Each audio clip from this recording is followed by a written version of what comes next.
All right, guys, today I have Miss Nicole Ferrier from Nicole Ferrier Fitness, which is probably not Nicole Ferrier anymore because she just got married, but she is the hostess of Beyond the Bikini Radio. And I stumbled upon her podcast doing hours and hours of cardio for my prep. And actually, I found you by way of Becky Claussen had reposted her interview with you. And I was like, wait, a competitor who is podcasting. I need to get on that and listen to the goodies that you had on there. So love your podcast. So welcome to my show, Boss Bitch Radio. I'm excited to Thank have you.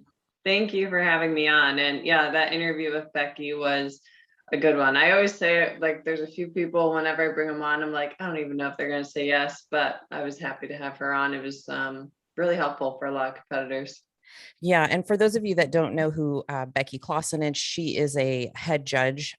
She is also an IFBB pro, and she's been judging for quite some time. So she shares often a lot of really great tips and feedback. And she just seems like a real sweet person overall. And I love anytime she posts anything that has to do with judging and criteria to really help educate my audience as far as like what the judges are looking for. So it was great to listen to her podcast with you. That was a really great episode. Yeah, definitely. Yeah.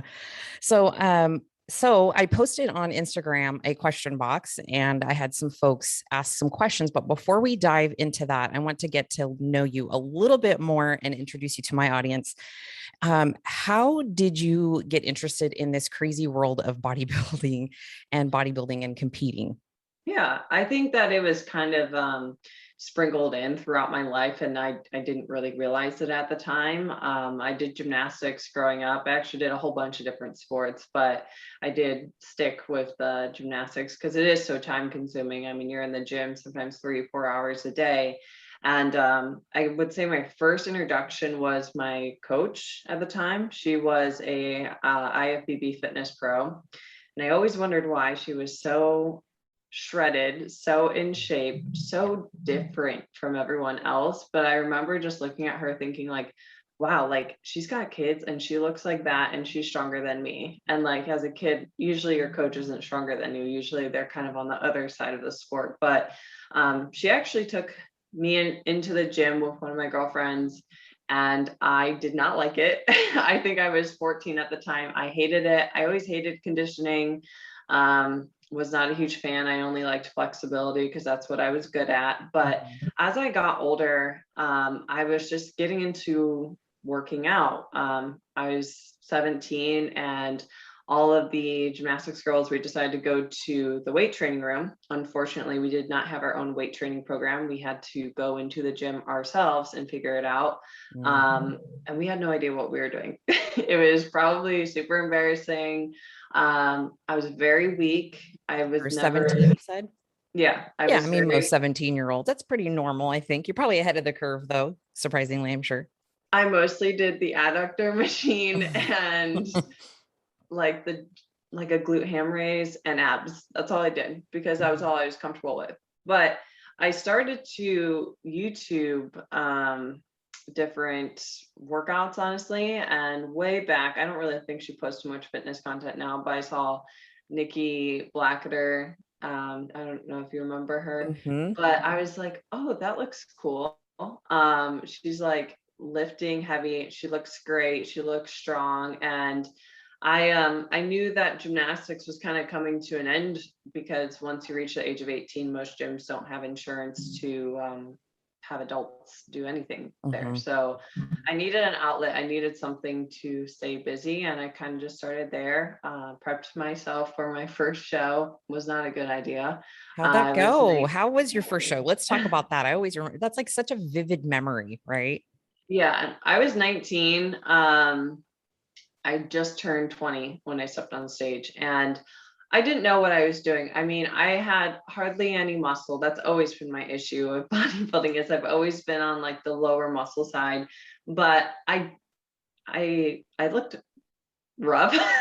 I tanned my face. I tanned my face. My hair was not on point. My suit, I had to buy the cheapest suit because my parents never paid for my trainers or coaches or gym membership. Like that was all on me.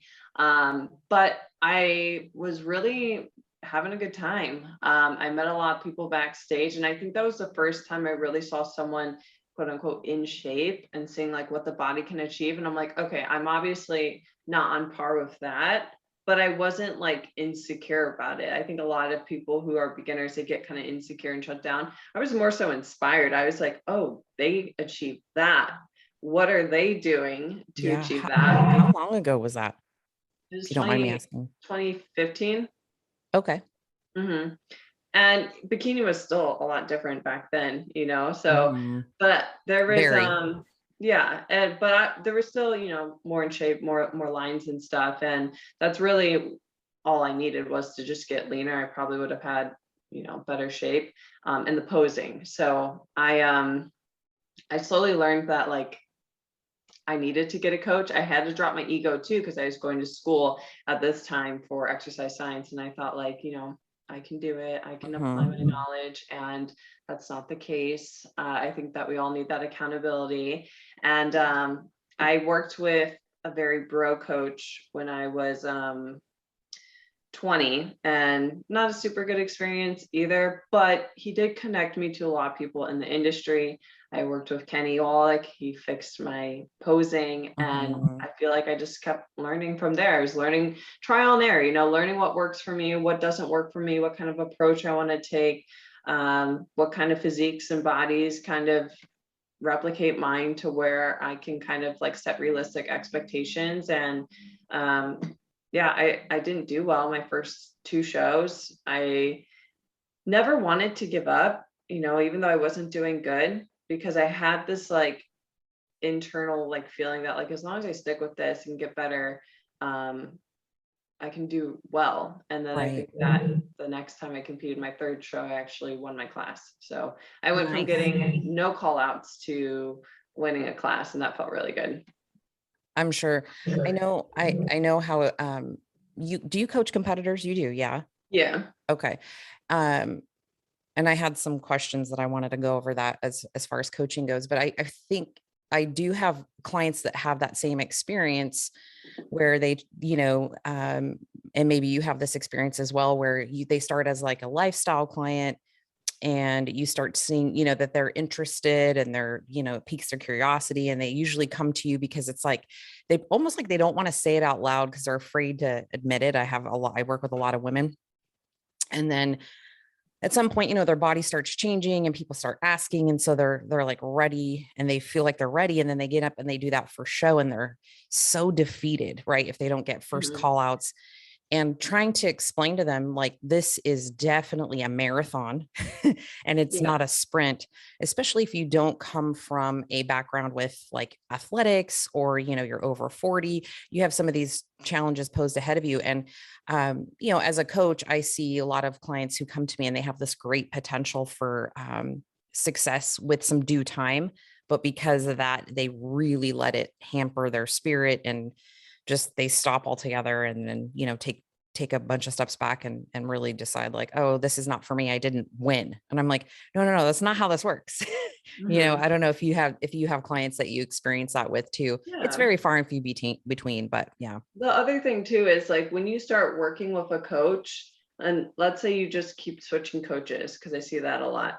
You have to Yeah. give that coach time to learn your body and learn what works for you. And Right. I think that's the other thing as a competitor is like you can't expect a brand new coach to know everything about your body. You guys are a team, you both are learning together, because I've had clients where I feel like it's taken me not their first season to perfect their peak, but Correct. maybe the second time around, or even their third or fourth show, then I'm like, okay, we figured out what works for you and what doesn't work for you. Exactly. Takes And time. you've done quite a bit of shows as well, like 15, 16 shows.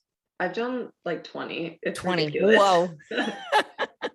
That's And nuts. that's probably why I haven't achieved my pro card yet, because I got super addicted and did way too many shows in like 2015. Yeah. And I do think I used competing as a distraction at that time, Mhm. because that was the year I graduated college. And I think that I didn't want to go into that part of my life. And I was in a not so great relationship that lasted way too long as well. Mhm. And I think that I see that a lot too with competing. It's like Yeah. you love that high and you want to keep getting that high, but then you don't know how to like stop for a bit.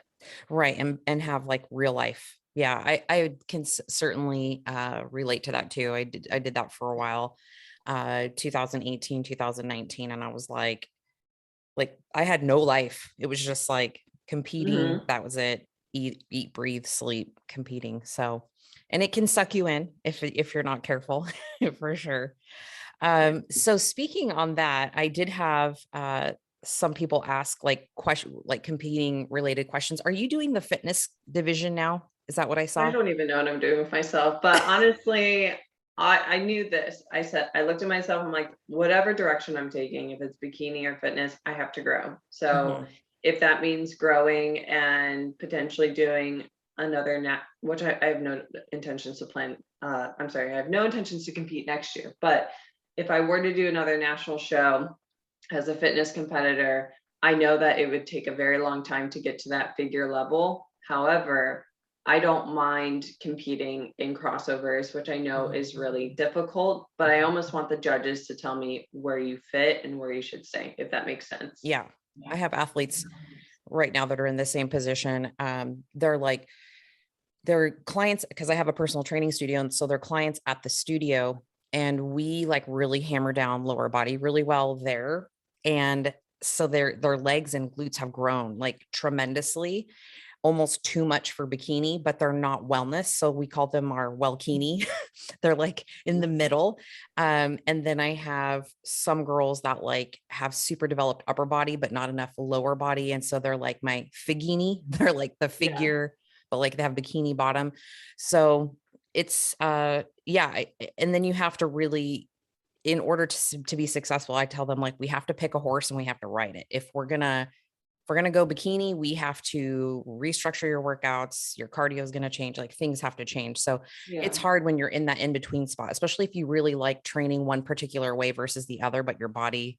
I like both, and I know that I'm walking a confusing line in a way for my body, but a lot of the skills, the gymnastic stuff sticks with you. It's like riding a bike. It's not like Mhm. you lose it.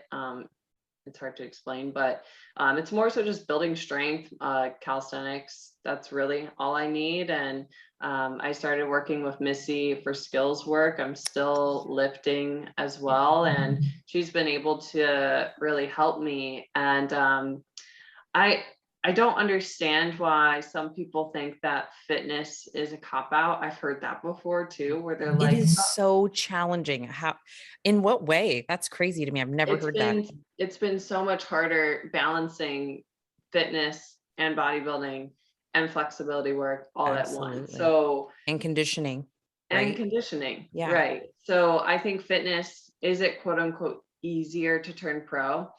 I wouldn't even say that, because I've seen girls with fantastic routines where I'm like, that's a pro, that looks great, and she doesn't turn pro. And I've Mhm. seen a lot of the fitness girls at the national level, which I did do a national show just to get an idea of what it's like. Mhm. And plenty of them had been in the game for 2, 3 years, just like any other competitor, waiting for that pro card, still showing up, still improving their routine. So it's not easy. The judges are very particular with what they want for fitness pros too.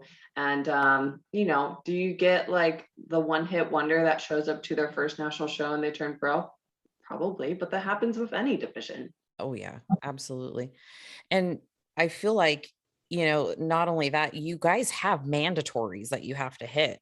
Yeah, and it's not just like, and that's something I learned. It's not just hit the basic mandatory. It's almost like take the mandatory and put a twist on it. That's what Yeah. they want. Yeah. I've noticed that. I noticed that at the Olympia, watching the fitness Olympia, some of the spins that the girls took on the mandatories and like did certain flips out of them and coming into them. And I'm like, what on Yeah, earth is going on here? It was absolutely insane.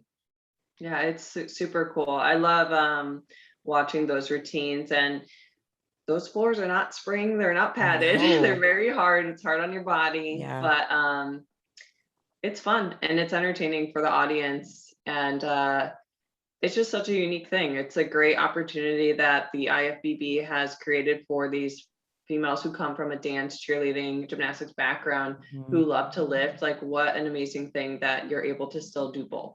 Exactly. Yeah. Because like you were mentioning earlier, like after a certain age, like at the age of 18, that starts that age group starts to diminish in terms of being in the gymnastics world and what are you doing with it at that point. It gives a great opportunity for those who are super passionate or grew up in it and love it to still be able to be competitive in another way that's, going to feed their gymnastics soul. Cause I have a couple clients too that are also come from gymnast backgrounds, and I'm like, let's do the fitness thing. I have no experience whatsoever in coaching a fitness routine or whatever, but I would point them in the right direction. And I see their eyes light up, and, but it's a lot of work, and most of my clients are like moms and have full-time jobs and all that. And so trying to juggle, like you were saying earlier, like the bodybuilding aspect, the diet, the cardio, the conditioning, and also come up with skills, that's definitely lends itself to be a full-time job, I'm sure, at some point. Yeah, definitely. I would love to, work with fitness girls. Again, it's a rare division. It's hard to find someone that can handle all that kind of training, and even have the space to train for it, because there's not many places where there's like mats and stuff. Like I had to buy my own mat, and even with when we got our house and having a yard, it's like it's still totally different. So you got to really have the space to train for it, but it's still possible. And it just not everyone that competes also wants to turn pro. Like you can do it for fun. Like don't feel like you have to be at that pro level. Like these women have been doing it for years and years. Exactly. So like of course they're like the elite. And that goes with, all divisions. I think too, that's really hard too for, girls that get into this sport, as far as my clients go, who are super new, super green, and they are feeling incredibly discouraged because they're seeing all the shiny things on Instagram. And I'm like, you guys, these girls have been competing for years, most of them. I've had clients take like the top 5 from the Olympia saying like, I don't look like that. I'm like, I know. And that's okay. That's literally the best people in the world. So you're not supposed to. Yeah, you're not competing against those girls. Competing against those people is a privilege, like it took them years and years to get there. Yeah, exactly. So I know one of the questions that came in, and you've probably answered this before on one of your podcasts, but folks were asking how tall we were, and also what our show weights range and what's like a typical off-season weight. Okay. Well, I've seen my body in all shapes and sizes, but the one size I can't change is my height, and I'm 5'6". Yeah, I'm like, you appear very, very tall, which people tell me that they're like, when they meet me, they're like, I thought you were taller. I'm 5'5", 5'4", and like 3/4 according to depending on which NPC or judge is measuring me. But yeah. Yeah, I normally get 5'6" or like 5'6.25" most of the time. My limbs are just super long, so I think I look like I could pull a 5'9" or something. Totally, that's what it is. And then for weight, on stage, the lightest I've been, which I think I came in flat, is like 115, which is so small, I think. And then 118 to 120, I would say, is a good sweet spot for me. Now, when I'm in my improvement season, I would say my body tends to range around 130 to 135. It seems to be really happy. I've been heavier than that when I was dealing with some hormonal issues, but if we're talking like normal set point, that's usually at 130, 135. Yeah, that sounds about right for most of my clients in their improvement season. About that height, bikini competitors settle in. Generally, I feel like that's a good sweet spot for us to start our prep. And again, hormonally feel great, feel like your training is on par. You don't feel like you're dying. You're not doing tons of cardio, all that fun stuff. And everyone's body like has a set point. Like even this past weekend, like with all the eating out and all those events with like getting married and all that, like my weight stayed the same. It just is happy here. So that's the thing that's hard of prep, is you're normally taking yourself out of your set point zone, and that's uncomfortable for it. Very, very. Yeah, definitely uncomfortable. Now, another question that came through is body dysmorphia post-show, if you've experienced it and how you deal with it. So I would say I experienced it more so in my beginning years. I did recover from like disordered eating, but that's not to say that it's done. Like it's an ever-going journey. So really trying to get away from identifying myself and my worth as that shape, as being the girl with abs, being the girl with like their delts popping or their lines in their physique. You have to get away from that identity within your body, because your body, especially for women, is always going to change. Like my body is different now. Maybe one day I'll have kids and it will be different. Like I have to be okay with seeing myself in different shapes and sizes and not identifying my worth within myself. So I look at more so the benefits that come with, you know, improvement season. Like I have so much energy. I can go out on date nights. I can be more spontaneous with my food. I can have more carbs and feel better and sleep better. Like all of those things almost outweigh having the abs and lines and being super shredded. Like both of them are cool. But like if I were to diet right now to get lean, like if someone's like, okay, let's prep right now, I would say no, because it's just not worth it to me right now. Like this season of my life, like I love. And, you know, eventually I will be ready to flip the switch, and understanding like when you go into prep and you reach that end goal that is temporary, you have to just keep telling yourself over and over again, that is temporary. I will not look like this forever. Absolutely. But what I was saying is just like in the very beginning, I remember, and I don't know if you've experienced this or you have clients that do, because I certainly have had clients and I've had to do a lot of education about the mindset piece. I think that's most of my work. But, you know, probably the first half of my shows, I thought, oh, I'm going to be able to maintain this physique. I'm going to be able to keep the shreds. I'm going to keep this 6-pack. I'm going to, you know, keep eating these little bits of calories. And then at some point, dun, dun, dun, it is absolutely not possible. Yeah. And I also feel like with body image, a lot of it comes with like self-image. Like when I struggled the most post-show, I would like eat Halo Top and feel like I had to go for like a run after. Right. Like that's really screwed up. And like I remember like thinking like nobody even cares. Like nobody cares if you have no lines or less abs. Like nobody notices. Like even when I got married this weekend, I gained like 10 pounds post show, and my maid of honor is like, I honestly haven't even noticed. Like that's the last thing I was thinking about. Yeah. And I also know too that sometimes coming out of show, and I think I know we were both talking about like that little bit of addiction to competing was you know, when you're competing, it's like the cool thing and everybody wants to talk to you about it, right? Like they're like, oh my God, your body's changing, da, da, da, da. And then post show, when your body starts changing back to normal, because let's be real, show is not normal. Show stage ready is not a normal look for most women to be carrying around all the time. People stop really asking or noticing your body changing and things like that. And that gets to some folks. It doesn't phase me in the least at all anymore. I'm like, I actually find it so rude now. Absolutely.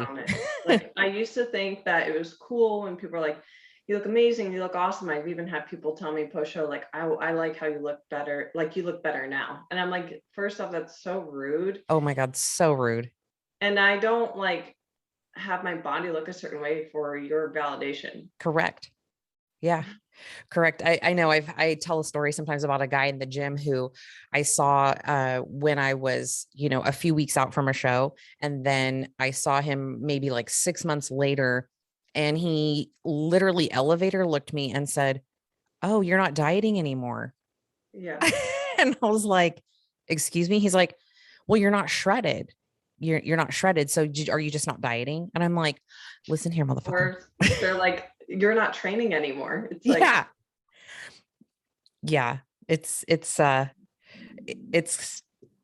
hard to just bite your tongue. And a lot of times I just spit something right back out because I have no filter, but you know.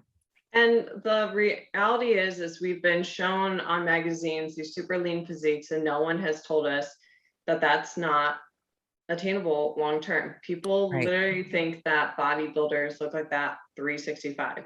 They were never told that that's really hard to achieve. It's sad because I hear people too that are like, oh, if I just ate healthier, I would look like that guy. And it's like a top pro. And it's like, no, you wouldn't look like that guy. You wouldn't look like that guy if you were taking stuff to look like that guy. Exactly. You know? Exactly. Which one of my questions to you was, which I feel like is probably goes hand in hand with this discussion is, you have the podcast, you have a great social media platform, you have a, beautiful looking website, you're a coach, obviously, and you're a business mentor and things like that. So you have a lot going on. Um, at least it looks like from the outside of all these fun, exciting things that are life-changing for others. What is your like main mission? Like, what is your thing? Like, I know when I turn on Boss Bitch Radio and I'm podcasting, I'm like, listen, you guys need to stop doing this, quit listening to this bullshit here about like the keto diet and the intermittent fast and like trying to find all these quick fixes. So I have like my soapbox, if you will. What is Nicole Ferrier's thing? Like, what is your main driving thing? Because I listen to your podcast and I'm like, ooh, she's getting a tone. Yeah. Like she's getting the mom tone that I get when it's certain topics. I just wish that I would have had someone, and this might come off the wrong way, but I wish I would have had someone like me when I grew up. I didn't have a sister. I didn't have any sort of role models positively with nutrition. And I think that with social media, even way back in 2012, 2013, is so toxic and dangerous. And we need to teach women that you should be eating, you should be lifting weights, you shouldn't be scared if you're not that size 0 or 00. It's okay to put on muscle. It's okay to eat more than your significant other. Like, we don't need to be dieting all the time. And I wish that someone could have told me that, because I had spent years and years of my life dieting, trying to get smaller, trying to fit this mold of whatever quote unquote perfect body type there was. And it stripped years away from my life. Like, I didn't have a good quality of life. I didn't go out to eat. I was terrified of food. And it's just really sad to think of how many memories I made bad because of my relationship with food and my body, when those should have been the best times of my life. When you're 16, 17, 18, you shouldn't be focused on dieting. You shouldn't be focused on shrinking yourself. And you also shouldn't be spending 2 hours on a piece of cardio equipment because you hate yourself. Everything comes from a purpose. And for me, I just want to be that role model that, like, there's a healthy way to do this. And it's really sad when I tell women, like, if you're eating less than 2,000 calories a day and you're an adult woman and you're exercising, that's really not that much food. Like, they just don't believe me. And it's just sad to see how we've been conditioned to not feel our bodies. Yeah, I feel you on that one. I know I don't take on lifestyle clients anymore, but when I was working with lifestyle clients and starting them off like their first, either their macros, and giving them like, okay, this is what we need to be working on, and they would freak out when I would give them 1,600 calories because I'm like, I need to know a set point for your body. You're a smaller individual. Let's see where you're at. Let's start with this. And I give them 16 because they've told me they've been eating 12 like normally. And I'm like, okay, I know that if I try to give them 2,000, they're going to freak out. And based off their activity levels and whatnot, we start, sort of in a modest spot. And then it's like, some people within that first 2 weeks are freaking out. I can't eat all that food you want me to eat. This is too much. I'm too full. And it's just like, I'm going to get fat. And then I'm looking at their logs in MyFitnessPal, and I'm like, they are intentionally cutting out all the carbs I'm giving them. And it's just protein and vegetables and like a smattering of carbohydrates. So there's a lot of re-education that has to happen about, like, these carbs aren't going to make you fat. You're feeling full because now you're eating like whole foods for a majority of your nutrition. But I think it's scary for them, especially coming from that diet culture. A lot of rewiring, like, with your brain. And like, I even have like clients who do struggle more with food relationship, to like just write down a list of those foods that bring you so much anxiety and stress, and like, let's work on slowly introducing like 1 or 2 of those a week. I mean, I had a time in my life where I didn't even eat rice and potatoes and like fruit and food that I know I enjoy, because I had convinced myself that it is bad for me, or I convinced myself that I didn't like it. Like, I've heard every single excuse. So those foods are good for you if they're coming from the earth. There's nothing wrong with them. I do believe more of like a macros based approach, because I think it allows for people to have more flexibility with their food. Plus you can still make a meal plan out of your macros anyway. But if we take away that fear and that anxiety and really try to find like that deep root of like where it came from, like you're going to be able to work through your problems. Absolutely. I tell I have sort of the same strategy with clients when they're like, well, I just can't have these foods because they're going to make me fat and we're working with macros. And I'm like, okay, here's your homework this week. We're going to work on ice cream. Okay. Mhm. Like if you are white knuckling it through the week just so that you can like lose it and go ham on Ben and Jerry's Friday, Saturday, and Sunday, we need to have Ben and Jerry's like Monday through Thursday and know that it doesn't make the day of the week isn't going to make a difference. It's just in the quantities and working that trigger food in and understanding like when you don't have FOMO around it, it doesn't have this like grasp on you, like handcuffs that you just have to consume it all on the weekends and then all of a sudden restart again on Monday, you know? Yeah. Yeah. Oddly enough, too, when you do that, you crave it less. Correct. When you can start bleeding it into your diet for sure. We call it sanity foods on our end over here, is like start working those in. Speaking of macros, do you follow macros all the way through peak week where you're adjusting foods, or do you stay pretty particular with your specifics and like maybe your competition clients? Yeah, I mean, I provide all my competition clients like at least a meal plan for the day of show. Hmm. But most of my clients follow macros all the way through. And I say generally when your macros get lower, you tend to stick to the same foods that make you feel satisfied and digest well. Right. Towards like four weeks out, like I really am not changing my foods that much. And my clients, I don't really like for them to go out to eat at that 12 week out mark because there's just too much variance unless Hmm. it's an emergency. That Right. does happen sometimes with travel and food goes bad. Like I don't want you eating bad chicken or anything. But generally I kind of just make a meal plan out of it and I try to Hmm. switch up my foods every 2 to 4 weeks, just depending on how I'm feeling. Yeah. A lot of rice cakes, a lot of egg whites, a lot of chicken, Yeah. vegetables. And I think too, some people get, they're like, I have some like old school bodybuilder, like friends and like people in the industry and things like that. And they're like, your macros, that doesn't. And I'm like, you kind of do macros. Like one day you have tilapia, one day you're going to have turkey. Like you're switching out your proteins. You're technically, you're switching Everyone out. Yeah. everyone is following macros in a way. It's just either you know the numbers or you're having a blind eye to it. And I hear Correct. coaches who are like, oh, the fish makes your skin thin. And it's like, no, like you cut out the beef that has fat in it and now you're at a leaner protein. Like explain that to your clients. Don't say it's the fish, the magic fish that makes your skin a Yeah. certain way. Like break it down for your clients so they understand the reason why. And Yeah. also explain why a pump. Like why are some of these people having honey before they pump? Why are some people getting like pancakes and stuff or Mhm. burger? Like what's going on? Like what is the science behind it versus just like saying it's a magic food? Yeah. Yeah. Exactly. My clients are always like, what, why the honey? Why this? Why salt? Or shouldn't I be pulling salt out, this week because I'm getting ready to come? I'm like, no, absolutely not. No, salt's important. We need salt. You've had it in this whole time. You look great. We're not ripping salt out and going to cause a cascade of other things to go wrong when, if it ain't broke, don't try to fix it pretty much with prep for sure. Okay, I know we are coming up to time here. So I just wanted to wrap it up and let's tell everyone where they can find you on the interwebs.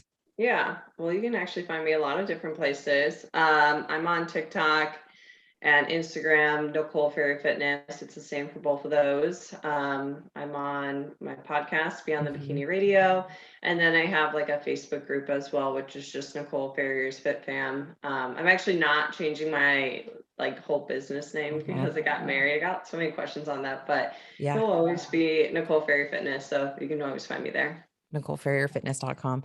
I know. Same thing when I got divorced. They're like, are you going to go back to your meeting? I'm like, I can't.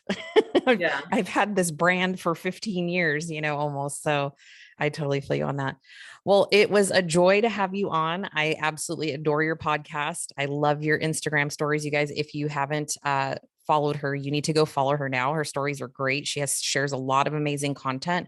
You share a lot of great macro tips. You have a lot of great Instagrams, IGTVs and stories in tandem. And then also, obviously, the podcast is wonderful and has a lot of abundant resources for competitors and non-competitors alike, I would say. So thank you so much.